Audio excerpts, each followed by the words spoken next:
Fidélité à la une ce soir, Mbata remplace Kabound au poste de premier vice-président de l'Assemblée nationale. L'unique candidat l'a emporté avec 402 voix. Le bureau Christophe Mbosso affiche désormais complet. L'Assemblée nationale compte verrouiller l'accès au poste de gouverneur des provinces. Il faut être d'abord député national pour se qualifier à la course. C'est l'une des modifications apportées par la proposition de loi de révision de la loi électorale. Deli Sessanga du G13, co-auteur de la proposition, a obtenu 48 heures pour intégrer les avis des élus du peuple. Et puis, un numéro vert pour dénoncer les actes de trafic des humains. Le 129 a été lancé par l'Agence pour la prévention et la lutte contre la traite des personnes. La ligne verte va prendre en charge les victimes pour obtenir justice et réparation. C'est tout pour le sommaire. Encore une fois, bonsoir et bienvenue, mesdames, messieurs. On est ensemble pour 45 minutes de la grande édition. Vous avez suivi il y a quelques minutes sur nos antennes l'arrivée du président de la République à Lubumbashi. Félix Antoine Tshisekedi va clôturer dans la ville cuprifère les travaux de la table ronde lancée depuis quelques jours autour de la cohabitation pacifique entre les communautés vivant dans l'espace Katanga. Donc ces travaux auront lieu demain à Lubumbashi. Je rappelle que la table ronde évoque des questions notamment liées au règlement des conflits entre frères dans l'espace katangais. Ici à Kinshasa, ce qui nous unit est plus grand que ce qui nous divise. Des propos tenus par le désormais premier vice-président de l'Assemblée nationale, André Mbata, a été élu par 402 de ses collègues. Le successeur de Jean-Marc Kabound promet de renforcer la diplomatie parlementaire. L'Assemblée nationale devra désormais être représentée dans tous les forums internationaux, a-t-il indiqué. Avant son élection, il avait promis d'être au service de la majorité, tout comme de l'opposition politique.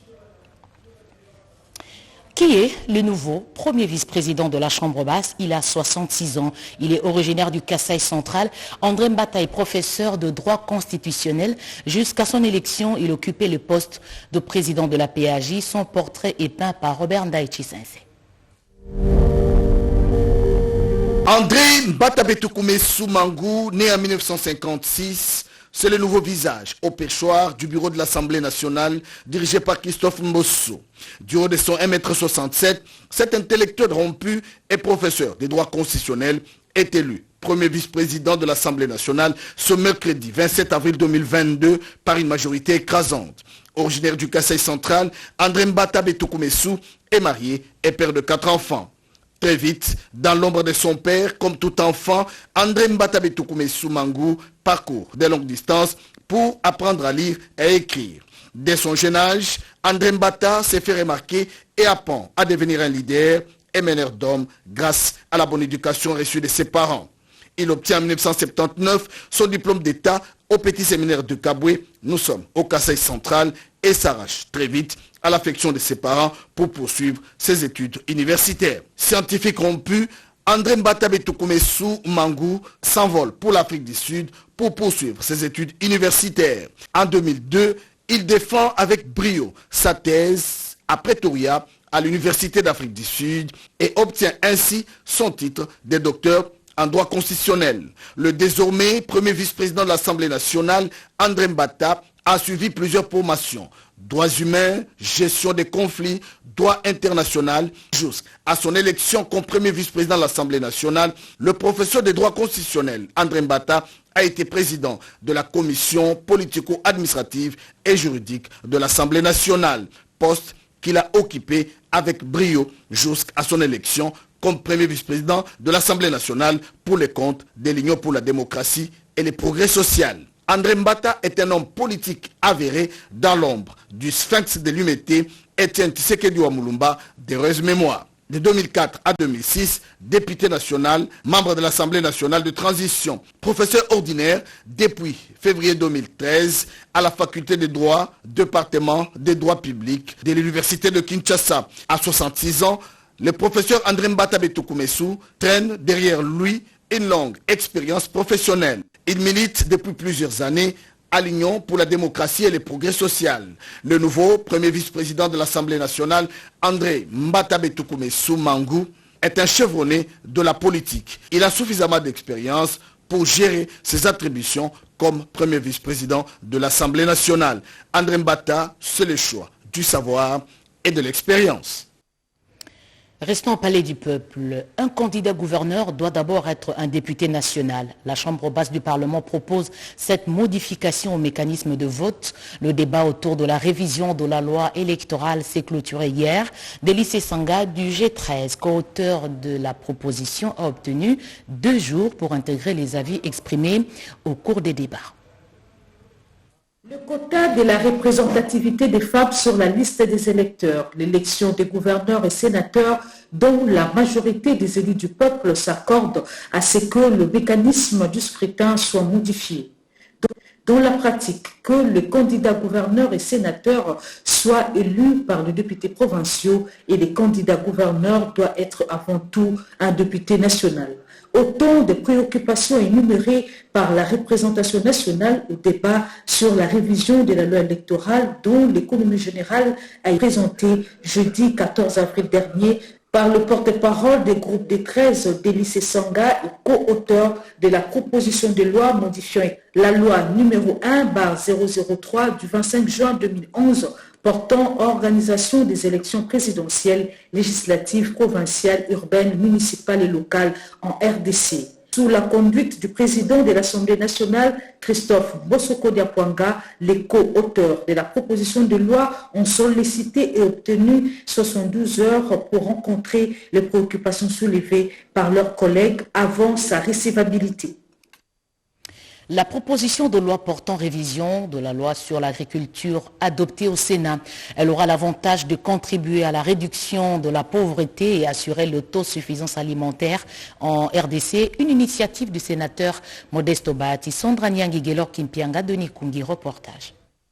La loi modifiant et complétant la loi portant principes fondamentaux relatifs à l'agriculture, l'œuvre de Modeste Bahati Lukwebo a été déclarée recevable à l'unanimité par la plénière de la Haute Chambre du Parlement le mardi dernier. Cet instrument juridique qui va attirer les investisseurs dans ce secteur va contribuer à la concrétisation de la vision du chef de l'État, celle de diversifier l'économie congolaise.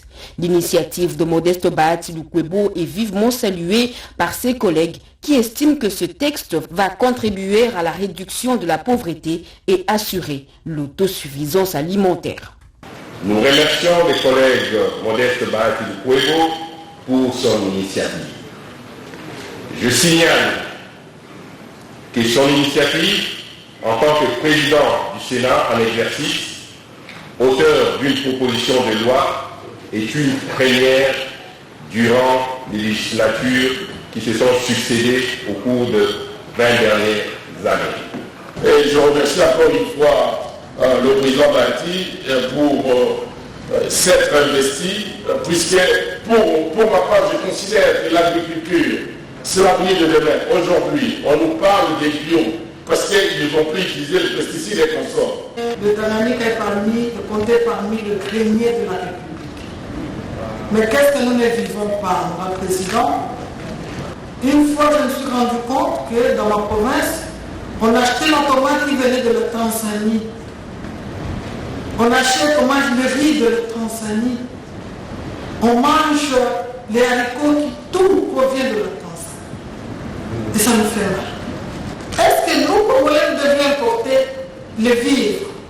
J'ai suivi il y a 2 jours le ministre de l'Industrie sur les RFI qui nous parlait de l'utilisation de la farine de manioc dans nos pâtisseries.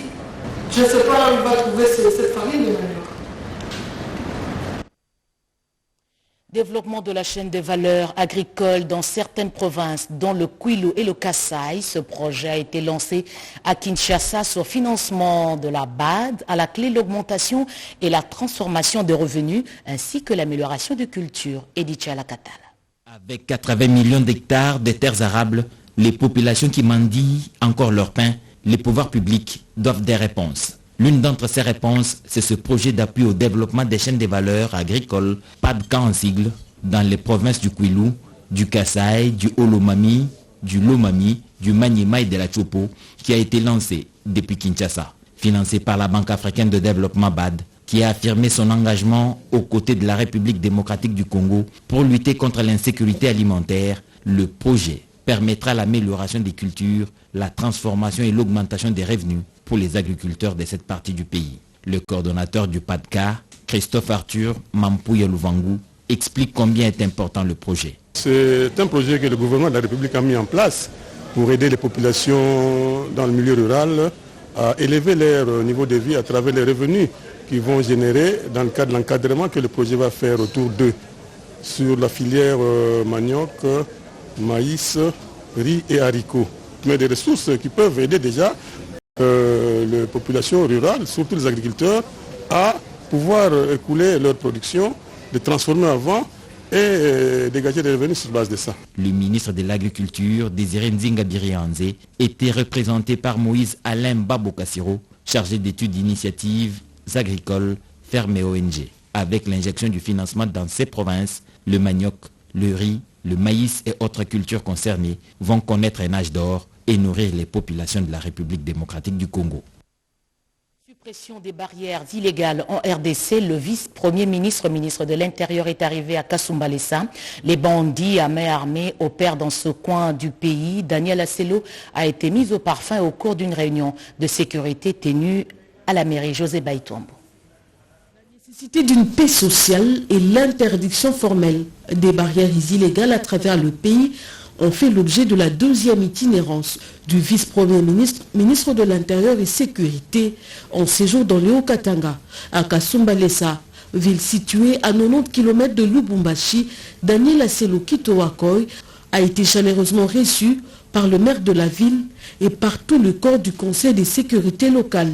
Juste après, le patron de la territoriale a tenu à la mairie une réunion, un plaidoyer sur la viabilité de cette nouvelle ville et l'insécurité causée par des bandits à main armée lui a été fait par Fali Mouitaba, maire de la ville.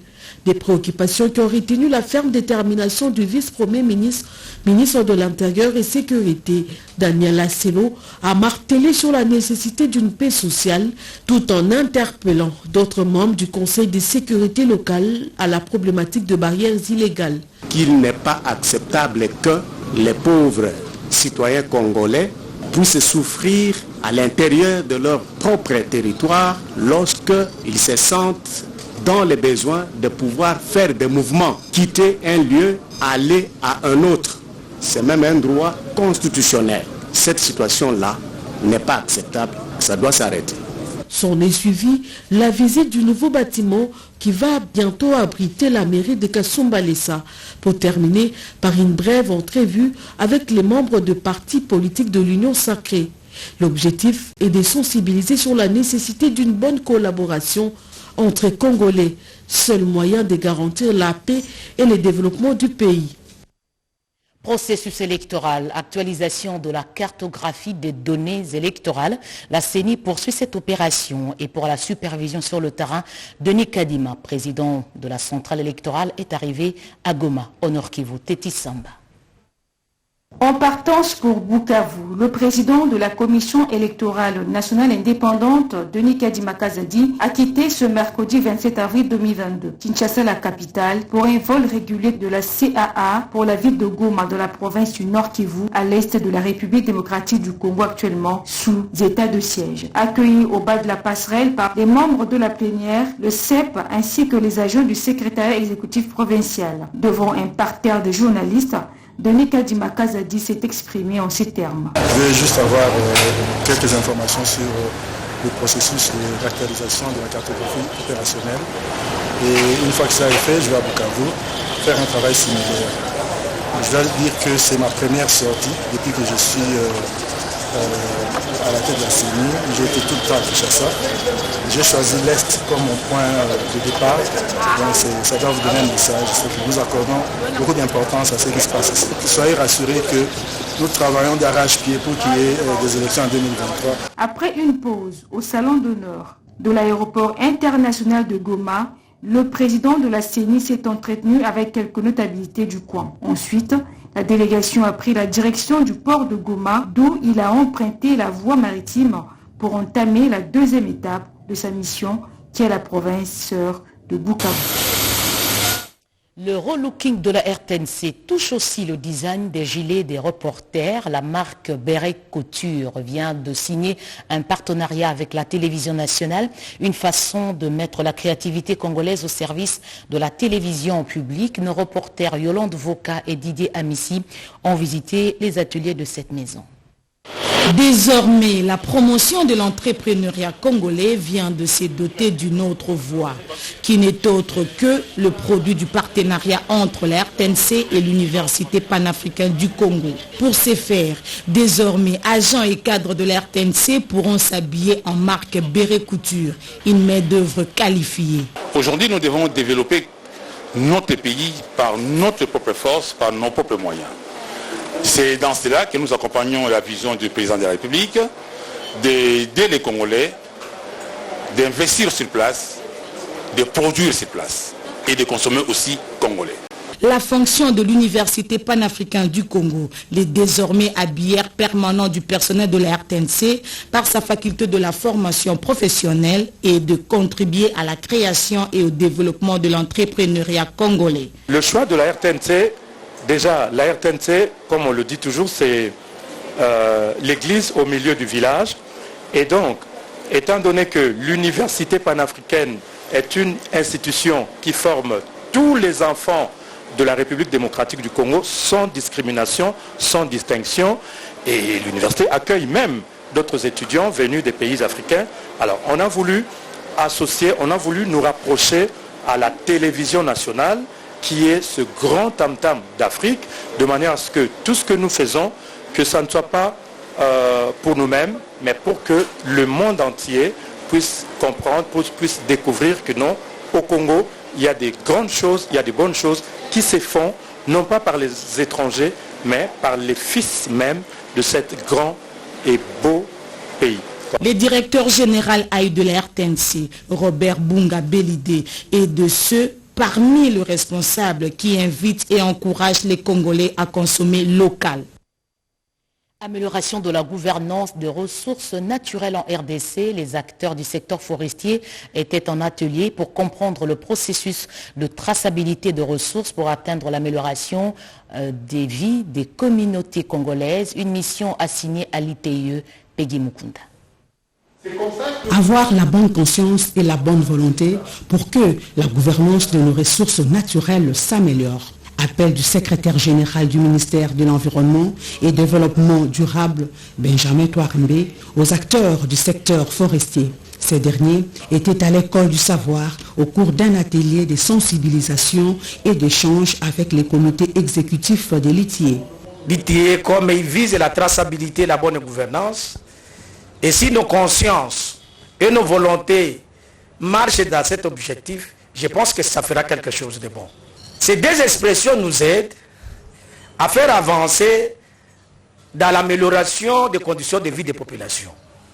C'est ça un peu la vision de l'ITIE. Avoir une même compréhension claire et commune de la chaîne d'exploitation pour faciliter la collecte et la divulgation des informations du secteur forestier, tel est l'objectif de cet atelier.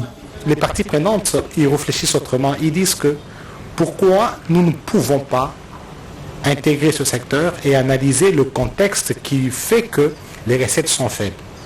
C'est pour ça que malgré que les recettes apparemment sont toujours faibles, nous allons l'intégrer pour comprendre le contexte et améliorer la gouvernance du secteur. Les acteurs du secteur forestier appelaient également à un engagement ferme pour leur intégration dans les périmètres ITIE. Les petites et moyennes entreprises congolaises se sentent par moments exclues du circuit bancaire. La loi sur la sous-traitance prévoit les facilités pour l'accès au crédit. Ces dispositions ont été expliquées par l'autorité de régulation de la sous-traitance aux institutions bancaires. Pierre Ombouyo Saïdi. Les modalités concrètes liées à la promotion des petites et moyennes entreprises à capitaux congolais à travers la recherche des possibilités rationnelles, de créer un cadre de réflexion à même d'accompagner les dites PME dans les processus de leur financement, Principale articulation de la séance de travail entre la direction générale, l'autorité de régulation de la sous-traitance dans le secteur privé ARSP et certains représentants de banques qui exercent leurs activités en République démocratique du Congo. Une des voies efficaces pour l'ARSP de porter à la connaissance de son institution bancaire les mesures d'application de la loi portant gestion de la sous-traitance en République démocratique du Congo. Les petites et moyennes entreprises à capitaux Congo ont difficile à accéder au système de crédit traditionnel. La loi sur la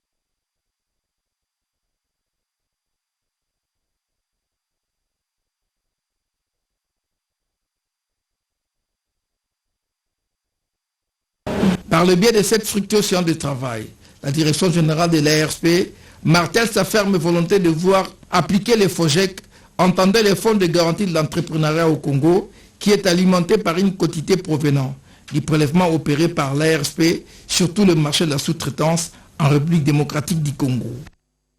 Les opérateurs économiques de l'Ituri prennent l'engagement de contribuer à l'amélioration de recettes provinciales. Les assignations sont fixées autour de 140 milliards de francs congolais. Ils ont été sensibilisés par les responsables de la DGDA, Junior Selemani. En cette période de l'état de siège, la province de l'Ituri a besoin de moyens conséquents pour faire face à des questions d'ordre sécuritaire et de développement. C'est dans ce cadre que les opérateurs économiques et déclarants en douane de l'Ituri ont rassuré le nouveau directeur provincial de la DGDA dans la Grande Orientale de leur accompagnement pour la réussite de son programme à la tête de cette province. C'était au cours d'une réunion de sensibilisation et de maximisation des recettes au compte du trésor public. Nous vous communiquons une franche collaboration ainsi qu'au sous-directeur. Avec votre apport de temps et votre accord. Pour y arriver, le numéro 1 de la DGDA pense qu'il est temps pour le changement de mentalité, pour relever les défis. Dans cet état de siège, nous devons quand même reconnaître que la douane réalise quand même un peu de recettes. Mais on peut faire mieux que ça. C'est la raison de notre présence ici, de la province orientale, pour sensibiliser tout le monde, les opérateurs économiques, les déclarants, les douaniers, pour un changement de mentalité dans ce sens, pour que tout le monde pense à aider, disons, le gouvernement, l'État, dans la réalisation accrue de recettes. C'est depuis plus d'une semaine que le directeur provincial de la DGDA Grande Orientale, Guy Esongola Tole Esso, est en mission d'inspection et de contrôle en Ituri. Un émissaire de Joao Lourenço est à Kinshasa avant de prendre son vol pour Lubumbashi. Le président de la République a échangé avec le ministre angolais de Relations extérieures. Ce dernier était porteur d'un message de son homologue angolais. Les relations bilatérales entre la République démocratique du Congo et l'Angola sont au beau fixe. Le ministre angolais en charge de relations extérieures, Tété Antonio, porteur d'un message du président Joao Lourenço à son homologue congolais Félix-Antoine Tshisekedi Tshilombo, a fait savoir au sortir de son audience à la Cité de l'Union africaine qu'il y a beaucoup de questions qui se posent dans la région et sur les continents. Entre nos deux pays, étant donné la nature de nos relations qui sont excellentes, il y a une consultation permanente et régulière, donc je voulais dire, entre Luanda et Kinshasa sur des questions bilatérales et aussi des questions régionales. Je parle de notre région des Grands Lacs. Comme vous savez, le président Lourenço préside la région des Grands Lacs, la conférence internationale de la région des Grands Lacs. Et le président Tshisekedi, qui venait de présider notre organisation continentale, l'Union africaine, a maintenant la responsabilité de présider aux destinées de la communauté économique des États de l'Afrique centrale. Pas longtemps, mon homologue, le ministre Lutundula, était à Luanda, aussi porteur des messages auprès du président João Lourenço. Donc c'est pour dire que, étant donné la dynamique de problèmes, cette concertation permanente est importante entre nos deux pays.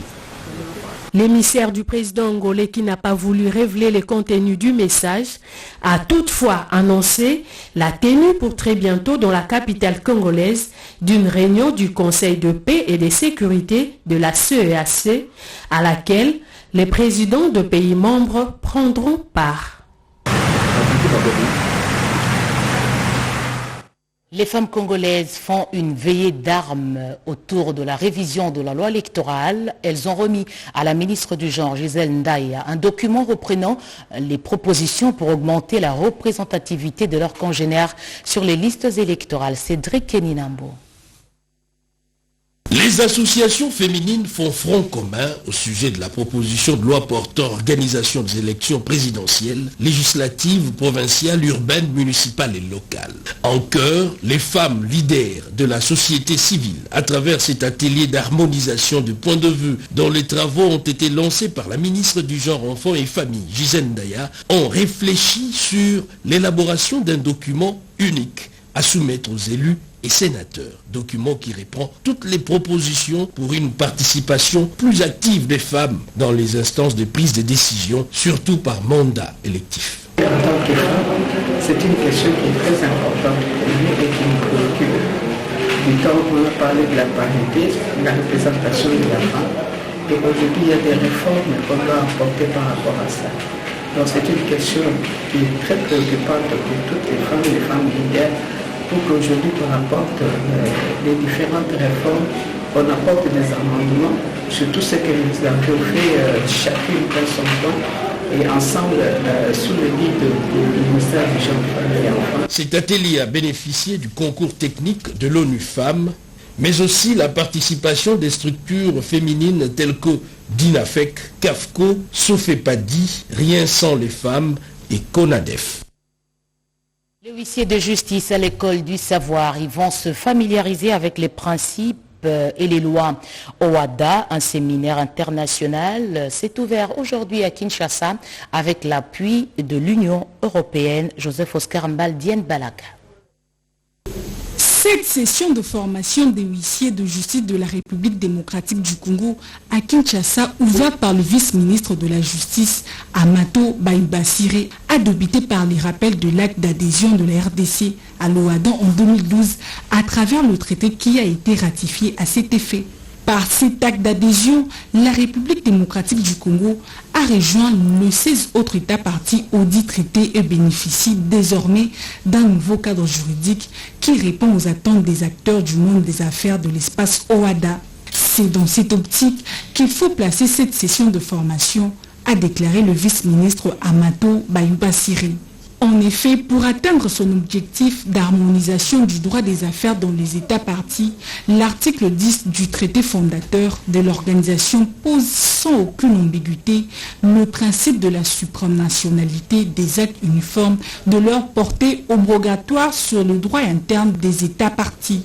Amato Baïbasiré a remercié l'Union internationale des huissiers de justice pour son accompagnement aux actions de la Chambre nationale des huissiers de justice de la République démocratique du Congo qui l'encourage. De son côté, le président de la Chambre nationale des huissiers de justice de la RDC, Francis Ekonji, s'est félicité de la tenue de ces assises. Le président de l'Union internationale des huissiers de justice, Chambre de Marc Chesmitis, a tenu à remercier chaleureusement la ministre d'État, ministre de la Justice et garde de Sceaux, Rose Mutombo Kiese, et la Chambre nationale des huissiers de justice de la RDC pour leur partenariat dans le cadre d'organisation de cette formation. Regardez autour de vous, il y a des gens dont vous êtes sans nouvelles, ils ont peut-être croisé le chemin des trafiquants des humains. Il est possible aujourd'hui de dénoncer ces actes. Appelez gratuitement le 129 129. Ce numéro vert a été lancé par l'Agence pour la prévention et la lutte contre la traite des personnes. Explication Blandine Zovo. Les personnes exploitées par leurs semblables, transformées en marchandises et devenues une source intarissable de revenus pour les trafiquants, disposent désormais d'un canal pour dénoncer les actes dont elles sont victimes. Le 129, c'est ce numéro mis à leur disposition par l'Agence pour la prévention et la lutte contre la traite des personnes qui place cette ligne verte en faveur des victimes et des témoins de cette pratique odieuse parmi ses priorités. Dans son allocution, la coordinatrice de l'APLTP a indiqué que cette ligne verte va permettre aux victimes de se confier aux spécialistes, de recevoir des conseils et d'être orientées vers un service compétent de prise en charge afin d'obtenir justice et réparation. Chaque personne peut appeler ce numéro, donc former le numéro 129 à partir de son téléphone. Comme dans un premier temps, c'est un service qui commence en plein milieu de l'année. On va le faire de 8h à 17h. La mise en place de ce numéro vert est l'œuvre de Sabrina Bakolonga Mukeba, cadre au sein de l'APLTP, un projet qu'elle a soumis à ses responsables hiérarchiques qui ont accompagné et encouragé sa démarche. Et ici, on aimerait aussi dire aux victimes que c'est avec toute confidentialité parce que tout ce que nous allons nous échanger avec eux, les opérateurs et les victimes, c'est en toute confidentialité. Les plaintes ne vont pas fuiter sur Internet. Nous avons mis tous les mécanismes de sécurité afin de permettre que les victimes se sentent à l'aise, qu'ils se sentent chez eux. Créée depuis le 22 avril 2019, l'Agence pour la prévention et la lutte contre la traite des personnes est un service spécialisé de la présidence de la République. Le directeur de cabinet adjoint du chef de l'État en charge du progrès social, Olivier Mondongué, a salué au nom du président de la République le travail abattu par l'équipe dirigeante de l'agence. Depuis juin 2017, le rapport mondial sur les efforts des États dans la lutte contre la traite des personnes avait placé notre pays sur la liste rouge. C'est grâce à la création de l'Agence pour la prévention et la lutte contre la traite des personnes, le 22 avril par le président de la République de l'État, son Excellence M. Félix Antoine Tshisekedi Tshilombo, et aussi grâce au travail énorme que je salue abattu par cette agence et début 2020, que notre pays a quitté la liste rouge pour monter au niveau tiers avec 10 recommandations. La mise en place d'une ligne verte pour les victimes de la traite des personnes est une réponse de la République démocratique du Congo aux recommandations formulées depuis 2007 à son endroit par les différents rapports d'évaluation mondiale des efforts des États dans la prévention et la lutte contre la traite des personnes.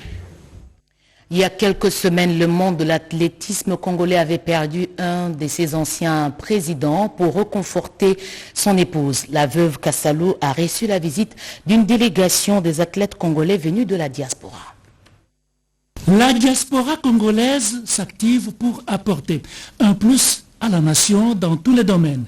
Les anciens athlètes de l'athlétisme, avec en tête l'une de leurs, Madame Céline Kapanda Mousangou, record de Women National au javelot, ne cesse de se préoccuper de l'amélioration de cette discipline de l'athlétisme en RDC. Une délégation de 15 personnes, dont 11 anciens athlètes et 4 dirigeants, est allée réconforter Madame Denise Kassalou, veuve de l'ancien président de la Fédération congolaise de l'athlétisme, le docteur Edouard Mouteba, décédé il y a peu et qui a reçu les hommages du chef de l'État Félix Antoine Tshisekedi Tshilombo. Des vivres et une enveloppe ont été remis à la veuve du défunt. Très émue par ces gestes, elle n'a pas manqué de mots de remerciement. Merci pour tout, merci pour votre reconnaissance envers le docteur. C'est une marque de reconnaissance, une marque de sympathie de votre part, mais aussi de compassion. L'initiatrice de cette visite, Céline Kapanda Mousangou, avait aussi un petit message d'encouragement. Quand papa était décédé, moi j'étais à l'extérieur et j'étais toujours en contact avec les autres. Je vous encourage, je vais continuer toujours à vous soutenir avec le peu que moi j'aurai, je continuerai toujours à vous soutenir. Il faut dire que dans les jours à venir, les athlètes congolais, qui sont pour la plupart dans la diaspora, comptent apporter leur expertise en vue de perfectionner l'athlétisme en République démocratique du Congo. À Kinshasa, les constructions anarchiques qui empêchent l'écoulement des eaux de pluie vont être démolies. Jean-Tini Ngobila, gouverneur de la ville-province Kinshasa, reste ferme. Il l'a annoncé après une visite des chantiers dans la capitale. Willy Atunakov. C'est par le quartier mouvementé de Matongé dans la commune de Kalamou que le gouverneur de Kinshasa, Jean-Tini Ngobila Mbaka, a débuté le week-end dernier son inspection des chantiers de la voirie urbaine. Sur l'avenue Mpozo, en pleine réhabilitation, le numéro 1 de la ville de Kinshasa a instruit le bourgmestre de cette municipalité d'identifier les constructions anarchiques érigées sur les ouvrages d'assainissement, empêchant ainsi l'écoulement des eaux de pluie en vue de leur démolition. Non loin de là, sur l'avenue Oshoué, dont une bonne partie se trouve dans un état de dégradation avancé, il a demandé à ses collaborateurs de mener les études de faisabilité pour sa remise en bon état. Aussitôt après, il s'est rendu sur les chantiers de réhabilitation de l'avenue Bongolo et celui des constructions d'un pont moderne jeté sur la rivière Kalamou qui sera bientôt ouvert au trafic. Après la commune de Kalamou, deuxième étape, l'avenue Kikwit en pleine modernisation,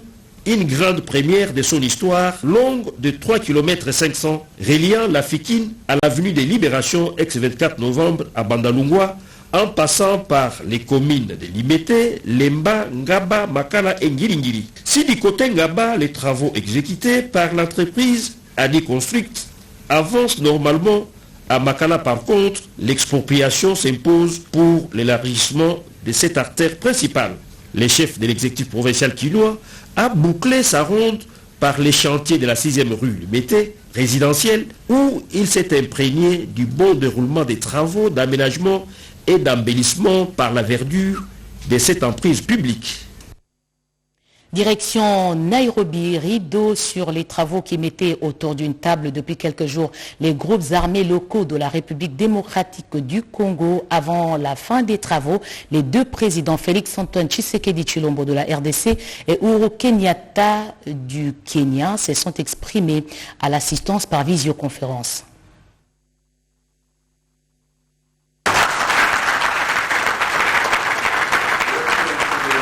C'est l'image forte qui aura marqué la fin des travaux des consultations de paix de Nairobi, une image qui traduit l'acceptation par toutes les parties prenantes de l'initiative de paix prise par le président de la République, Félix-Antoine Tshisekedi Tshilombo. Près de 30 délégués des groupes armés venus de l'Ituri, Nord et Sud Kivu ont pris connaissance et accepté toutes les résolutions prises par les chefs d'État de la communauté de l'Afrique de l'Est. L'autre moment fort de cette dernière journée aura été la participation surprise des deux chefs d'État. Depuis leurs bureaux respectifs, le président Uhuru Kenyatta et Félix-Antoine Tshisekedi Tshilombo se sont adressés directement aux groupes armés. S'exprimant en anglais et swahili, le président Uhuru Kenyatta a exhorté les combattants armés de la République démocratique du Congo à s'inscrire dans la voie de la paix. Pour sa part, le président Félix-Antoine Tshisekedi Tshilombo a félicité ses compatriotes qui ont saisi sa main tendue. Avant toute chose, je voulais saluer et remercier mon frère, le président Uhuru Kenyatta de la République du Kenya, pour cet honneur qu'il fait à mon pays et cet attachement qu'il nous manifeste en acceptant d'abriter dans son pays les pourparlers avec les différents groupes armés qui, pour diverses raisons, ont choisi cette activité. Merci, cher frère, Monsieur le Président Uhuru Kenyatta, et j'espère, vous, chers compatriotes, que vous allez également lui faire honneur, non seulement en acceptant de venir discuter avec les représentants du gouvernement congolais, mais en y donnant suite par rapport à ce qui a été leur demande, notre demande, celle qui consiste à vous voir quitter ces activités totalement nuisibles et regagner la voie de la patrie, la voie de l'unité et de la paix sur tout l'ensemble du territoire national. Je vous remercie d'avoir entendu cette voix et vous félicite également pour votre engagement à vouloir quitter ces activités qui finalement n'honorent pas notre pays. La facilitation kenyane a annoncé une autre rencontre dans les prochains jours, bien avant les conclaves d'évaluation des chefs d'État programmés fin mai. En attendant, chacun des participants devrait regagner son milieu de vie naturel. Merci Giscard Koussema. En route vers le 9e jeu de la francophonie, une cinquantaine de candidats vient d'être formés sur la gestion de projets en rapport avec l'organisation de ces jeux. Rodé Panda revient sur les temps forts de cette formation.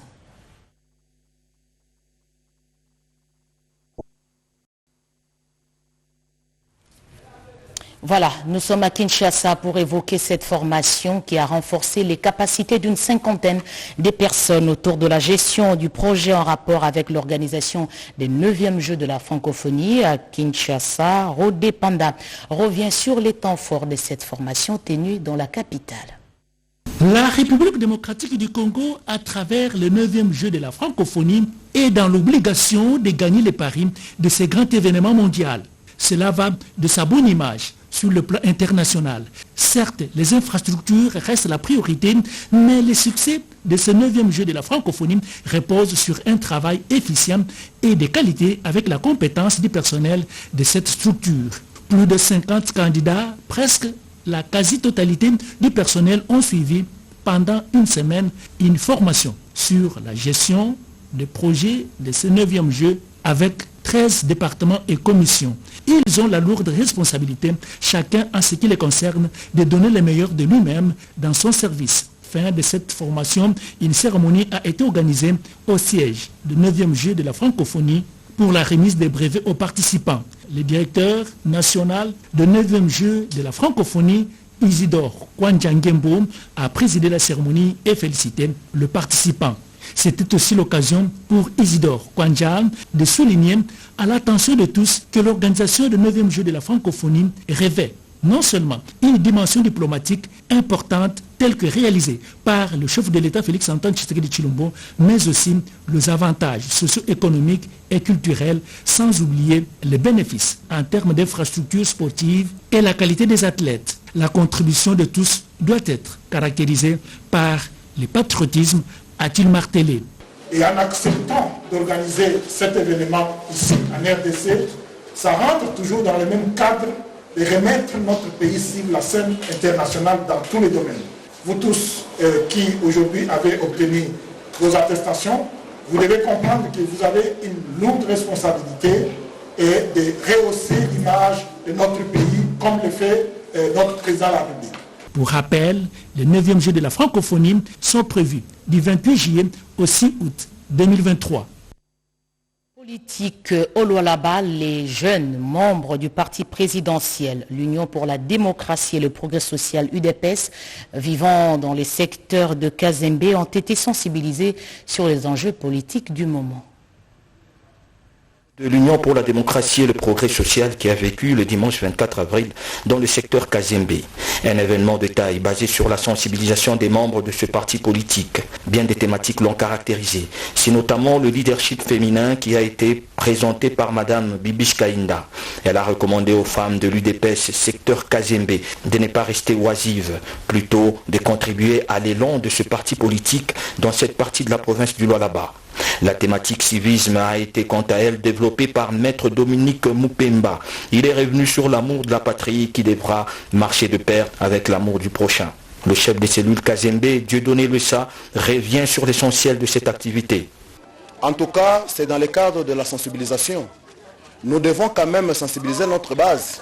Nous sommes des responsables de la base. Alors, nous avons le droit d'enseigner, de former, de sensibiliser notre population par rapport à la politique actuelle qui est en train de se passer dans d'abord notre parti et aussi dire quoi à notre population pour qu'ils sachent quoi faire. Juste après, le chef Kazembe les a réunis pour leur faire part de son séjour à Kinshasa. Recevez les salutations de son Excellence le président de la République Félix Antoine Tshisekedi.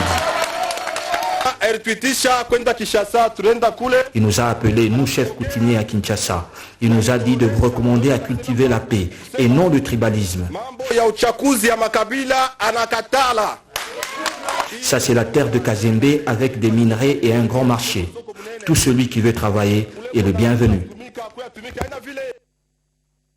Ce journal est terminé. Mesdames, Messieurs, merci de l'avoir suivi à travers Le Monde. Je rappelle deux principales informations. Félix Antoine Tshisekedi est arrivé à Lubumbashi ce soir. Demain, le président de la République va procéder à la clôture de la table ronde qui a mis autour d'une table différentes communautés de l'espace Katanga. Et puis Mbata remplace Kabound au poste de premier vice-président à l'Assemblée nationale. L'unique candidat l'a emporté avec 402 voix. Le vote a eu lieu aujourd'hui.